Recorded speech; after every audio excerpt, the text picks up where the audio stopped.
criacionismo e o evolucionismo são duas teorias que buscam explicar a criação e evolução da vida e do universo.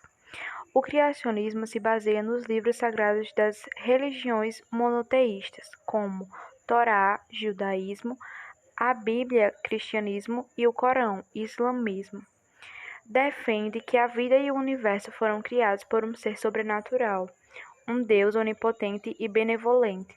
Já o evolucionismo se baseia no conceito da seleção natural de Darwin, em que os seres vivos foram evoluindo e se adaptando até chegar ao ponto que estão hoje. O evolucionismo afirma que a vida na Terra surgiu de um ancestral comum universal há cerca de 3,8 bilhões de anos.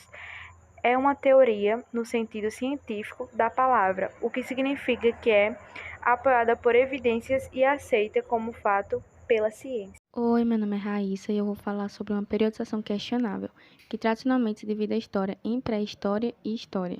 A pré-história corresponde ao período anterior à invenção da escrita e a história ao posterior. A pré-história pode ser dividida em 3 períodos: o Paleolítico, Neolítico e a Idade dos Metais.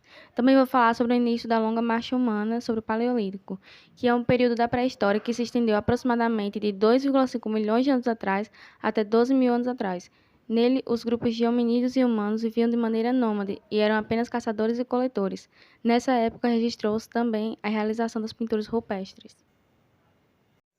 Revolução Neolítica ou transição demográfica neolítica, às vezes chamada de Revolução Agrícola, foi a transição em uma grande escala de muitas culturas humanas do estilo de vida de caçador, coletador e nômade para um agrícola e sedentário fixo, tornando possível uma população cada vez maior. O processo de sedentarização provocado pela Revolução Neolítica estabeleceu uma nova etapa no modo de vida do homem. A grande disponibilidade de alimentos fez com que ele pudesse morar em um lugar durante um longo período de tempo, na medida em que a prática da agricultura lhe assegurava uma vida bem mais estável. A formação das cidades e idades mentais.